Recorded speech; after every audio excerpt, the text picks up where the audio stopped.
You know, after watching this film, I watched it with my family, and I turned to one of my family members, and she said, I didn't really care for it too much.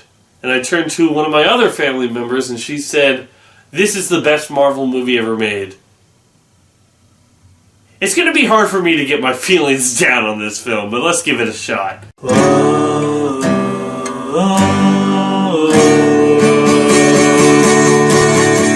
It's laser time and we're gonna do a review.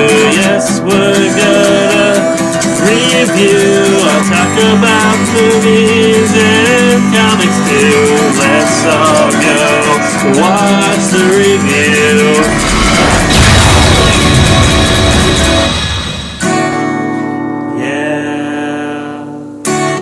Hello everybody, how's it going? I am Laser Dude, and it is time to review Black Panther. Black Panther is, of course, a story about T'Challa, the Black Panther, king of Wakanda, or at least he's having to defend that title and maintain that title while he's also trying to track down criminals and trying to hold on to his throne. And yada yada yada. If you want a description of the movie, see the trailers. But I am here to talk about what I think of the movie Black Panther. So, the first thing I want to say about this movie is that I really like the cast. Everyone, I think, does really well. I think Chadwick Boseman as T'Challa does a really good job. I like Martin Freeman. I like Andy Serkis does a really good job as this, like, villainous claw guy who's just, like, loves to be villainous, is over the top. He's a lot of fun as a villain. Michael B. Jordan is the more serious and deadly villain. He's really actually quite entertaining. This movie has a great cast all around. I think the strongest thing about Black Panther is that it doesn't have any of the normal superhero tropes that other movies follow. You know, it's unlike any other. The hero in this film, the superhero, is in unlike any other position. He's the leader of a country, and so he has access to all these high-tech weaponry right at his disposal because of what they have with the vibranium and whatnot. And but he also has to rule the country, make sure the country is safe. But he also has things that he has a tech group, and he has bodyguards, and he has a whole country to protect. So it's just an interesting situation. It's hard to know where to start with this film. I actually enjoyed it quite a bit. I will say that I enjoyed it more than maybe I thought I was going to. I don't know, because the thing is, even though it's breaking away from the superhero tropes, you know, it's not the typical going to the streets and beating up the thugs or coming up against the criminal underworld or stuff like that. It's none of that. But what it is because it's of another country, because it's a completely different style. I will say that, part of me, even though I said in my predictions video that I was excited to see that, part of me was a little bit it's hard for me to really get that enthusiastic about other countries, you know, because it's harder for me to relate to them. But I think the movie did a good job of making Wakanda a relatable place in a way that we can see where people are coming from. I also think that this movie handles a lot more social commentary than others, because I think it's an interesting concept of Wakanda being this place that, unlike a lot of countries in Africa, was freed from slavery. There was no people coming to Wakanda to kidnap guys to take them back to the mainland. Wakanda was safe, and so every one of their people is untouched by the horrors of the outside world done to black minorities. And that's kind of the whole thing with the villain coming in. His sort of view is he grew up in that culture of the beaten down, the oppressed, his people been suffering, and he wants to do something about it. So let me just go into that. Michael B. Jordan, honestly, I wish his character got a little bit more screen time, because I really like how they handle him. I think in the end, since his character is just another one of these things where it's just he has the same thing that the hero has, kind of lessens him a little bit, because we've been having this a lot. You know, Ant-Man had a villain that had the same thing that the hero had. Iron Man, the first movie, Ironmonger, was just the same thing that Iron Man had, and you could say similar for Iron Man 2, but not really. We've been getting a lot of movies where just the villain has the same thing that the hero has, it's just he's villainous. But outside of that, they can make his character actually sympathetic, and you know what, at a point of view that we can actually see from... Because that's been usually Marvel movies' biggest flaw, is the fact that their villains have been pretty weak, or unrelatable, or just not as interesting, or not as fun. Here we have kind of like two sides. We have Claw, which is the fun villain. He's having a heck of a time, and he's making jokes, and he's, just relishing in his evilness. And then we have Michael B. Jordan's character, Killmonger, who is actually, a little bit more deadly, and his ideologies are more coming forth. And I think that's a lot of fun. The action, I'll go into the action of this film, is actually really good because it doesn't have as many good, big over-the-top moments, but I think it's largely due to the limitations of what the Black Panther armor can do. And now they do use it well and to its full extent, but when one's in a Black Panther armor and the other's in a Black Panther armor, there's a lot of this, and holding on to each other and punching, and just, they don't have signature weapons or anything, so it's hard for it to be that flashy. But there are some really good moments, and especially one during the chase sequence, the chase sequence in the middle of the film done by his bodyguard, that was a moment where I was like, holy crap, that was cool. I think one of the things, though, that might turn some people off to this movie is the fact that this movie isn't as humorous as more recent Marvel movies. Guardians of the Galaxy 1 and 2, Thor Ragnarok, they've been like joke-a-second movies. They've been trying to make as much humor as possible in these scenes, and have been almost more comedies. Ant-Man, you can include Ant-Man in that mix too.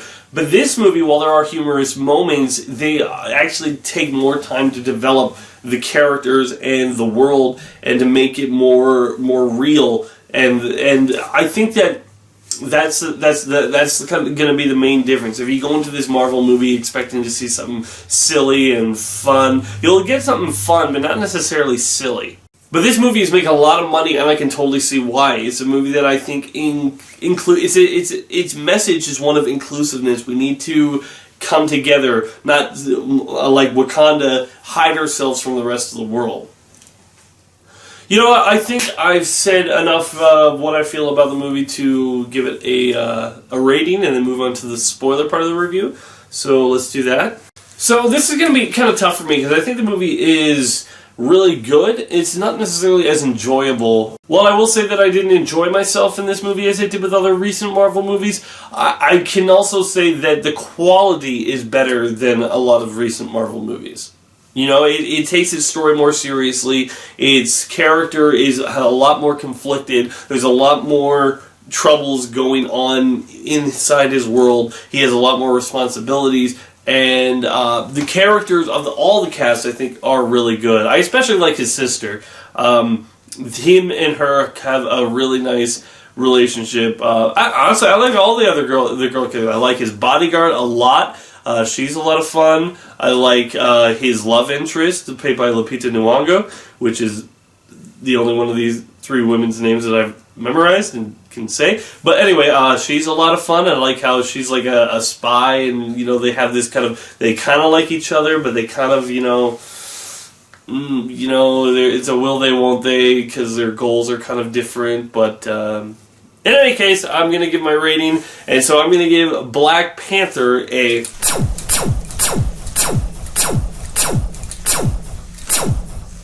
8 out of 10. I think this is a great movie. Overall, it might not be as enjoyable as other movies in my mind, but it still is. There's less problems in this movie than other movies. There's not really a lot that I can poke criticisms at.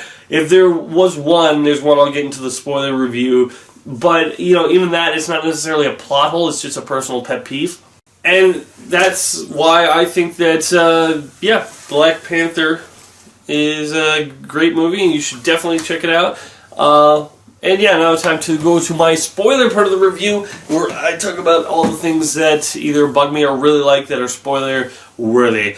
Now, one thing that did bother me, and this is something that I just don't like in most movies that involve a king or whatnot, is that, like, the people of these countries are so easily like, well, I guess we're following this guy now. Because the scene where Michael B. Jordan's character knocks T'Challa off a cliff, and then he's like, I'm the king now, and everyone's like, okay. I don't like, I mean, like, they have no mind of their own? I mean, I know, that's not the point. The point is, like, there's sworn loyalty to the throne, and they have to, follow it. But it's just like he'll say, okay, you have to follow the laws, oh, I win. Hey, I'm not dead, you have to follow the laws. Nope, I'm not following the laws, kill him. And they're like, okay. I mean, it's just like, do you follow your own laws or not? It's like, they follow the laws till this guy's on the throne, and then they break the laws once he's on the throne. That's what I don't like about those sort of things, where it's just like, which do you pick and choose when? I didn't really buy that everyone would just follow this guy willy-nilly, and that they wouldn't, I don't know. It's just like, he goes from having nothing to having the entire country of Wakanda at his side in seconds. I don't know what would have worked better if he joined up with them earlier, or if he was always a part of Wakanda. Like, it might have worked better. I don't know, but then you wouldn't have. I was gonna say it might have worked better if he grew up with T'Challa, like Loki and whatnot. But thinking about it, that would take away from the fact that he comes from the outside, where he's noticed all the oppression that's been happening to black people. That's something that. But one thing I will say is I like his plan. Like, unlike all these other villains that are like, I'm going to take over the world, I'm going to beat everything, it's like, this is a little unrealistic. His plan is, let's just supply all these weapons to these hidden groups that'll make them more powerful and be able to overthrow their rulers. And that, I thought, was interesting. He's destabling governments and doing it from the outside. He's not saying Wakanda's going to rule the earth. He's just moving all the weapons out to these places just so he can have control over what happens with it. This isn't really spoiler worthy, but I just wanted to say the effects were good. Maybe near the end, a couple of them weren't as good, but I like that they made the stuff that the Black Panther uses as being cool. This is really cool stuff. I will like to pat myself on the back that in my prediction video I said by the end of this movie Wakanda is going to come out of hiding and show to the rest of the world what they can do, and that definitely is something that's happening. I will say, though, I was wrong in saying that they were going to give an excuse why Captain America was not in this film, because this event that happened clearly happens before Cap gets there, because in the double end credits scene we see Bucky, but Cap isn't here. He never says, maybe I should ask for Captain America. He doesn't ever even say that, so I guess they just left Bucky there, and then they're going to go travel the world and do Avenger stuff on their own. I don't know. But I think this brings up an interesting thing, because vibranium is such a deadly weapon, right? But it can also be used for healing stuff, but it's like, for example, there's a scene where Martin Freeman's character gets shot, and they stick a vibranium bead there to clog the bullet and to keep everything in place, and then they take him back to their lab in Wakanda, and then they heal him. The thing is, that's great. Let's go out and stop all the people getting shot. But that makes because it's still vibranium. That means all your medical facilities would be a target, so people could steal the vibranium. It's one of those things where it's just these things, you could help so many people, but people would try to use that helping hand and exploit it to make their own personal gain and steal the vibranium so they could make weapons. It's such a two-handed sword. It's you can try to help somebody with this stuff, but this stuff can also be used to hurt people, and it's like it's an interesting concept. I also will say that I like the last line from the villain when he's dying, and he says, bury me in the ocean where the rest of where our brothers jumped ship because they knew that death was better than slavery. Yeah, that was a good line. He has a good line. I think the villain was just really well handled. You know, it's an interesting thing because he has a sympathetic cause where you can feel at the very least where this character is coming from, and that's something that you don't usually get for villains. I was surprised that they killed Claw. You know, of this like okay, and I was surprised that like he's like, hey, here's Claw, man. And I'm surprised T'Challa says, just so you know, brother, he wasn't, he didn't just kill Claw, he was working with him the whole time. In fact, his father is the reason why your parents are dead. You know, why didn't T'Challa say that? You know, it would have, you know, saved maybe that guy some thinking before he just attacked everybody. Oh, by the way, character that kind of stole the show, M'Baku. Which is funny because, like, I know M'Baku from the Avengers vs. Mightiest Heroes, where he's just a dumb villain. But I love how he says, "You say another word, and I will feed you to my children." I'm joking. We're vegetarians. You know, it's hilarious. He was a lot of fun. I look forward to see if they do anything more with that character in the future. Now, I was going to say where do we go from here, but obviously the next thing we go to is Infinity War, and that's going to happen. There's going to be a part of Wakanda in that, and so it's going to be interesting to see what that is about. But I don't know where else. You know, where's the next place? Where's the next place we go after that? I don't know. It's going to be interesting to see what they do with Wakanda, and I don't know if like I would not want the next Black Panther movie to be like, well, here's Wakanda again, and here's T'Challa dethroned again, and now he has to get his kingdom back again. Maybe not in the same way, not into like a lineage duel by combat sort of thing.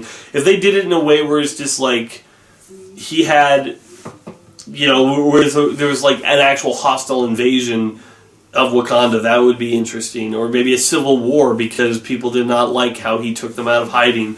I don't know. Those are certain things that I would be able to get behind, but anyway, I think that's all I have to say. Thanks for watching, everybody. I am LaserDude. Make sure you subscribe and put in your comments below what you thought about Black Panther. So, adios. Be sure to check out some of these other videos on my channel. And wait for more coming soon.